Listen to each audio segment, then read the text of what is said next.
Hello again. For many years, we in Britain have always had a submarine patrolling at sea, which is armed to the teeth with nuclear weapons under our exclusive control. It carries 8 intercontinental ballistic missiles, although it could carry 16. And each of those missiles has 5 warheads, which can be independently targeted. In other words, if this country were attacked by Russia, China, or anybody else, we would be able to destroy all the major cities of that attacker's country. It's all we need for our domestic security, and that is the end of the matter. No one will ever attack Britain, either with nuclear weapons or any other way, really. That's why we don't need the RAF to fool around delivering nuclear bombs or anything. The problem is that the Trident program is very, very expensive, and getting rid of it would save a lot of money. Before those submarines, the RAF had some nuclear bombs, but we were also chiefly protected by American missiles based in this country.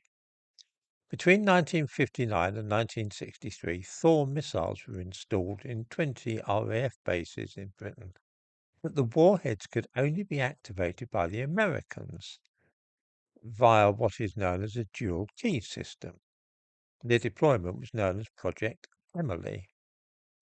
This was not an independent British deterrent.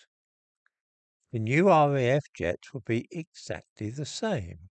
They will carry nuclear weapons, which we could only use with American authorization.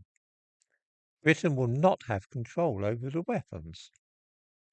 It's not difficult to see what the next step will be when once these new fighters are up and running.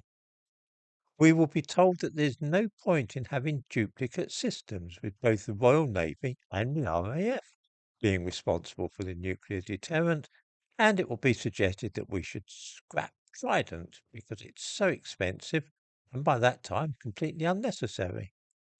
Why not just leave it to the RAF?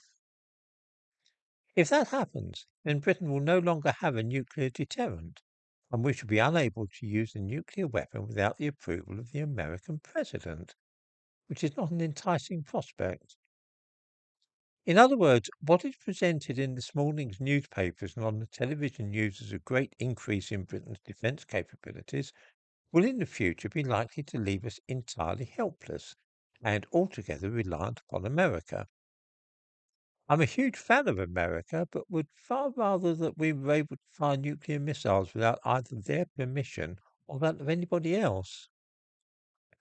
Make no mistake about it, this is the beginning of a bait and switch operation in which we think that we're being offered a cut price nuclear deterrent.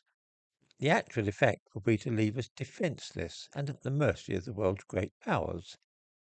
In the description to this video, I give a link to the Wikipedia piece about the Thor missiles in Britain so that viewers can see the system which is now being proposed and see what they make of it, whether they think it's any sort of improvement on what we currently have.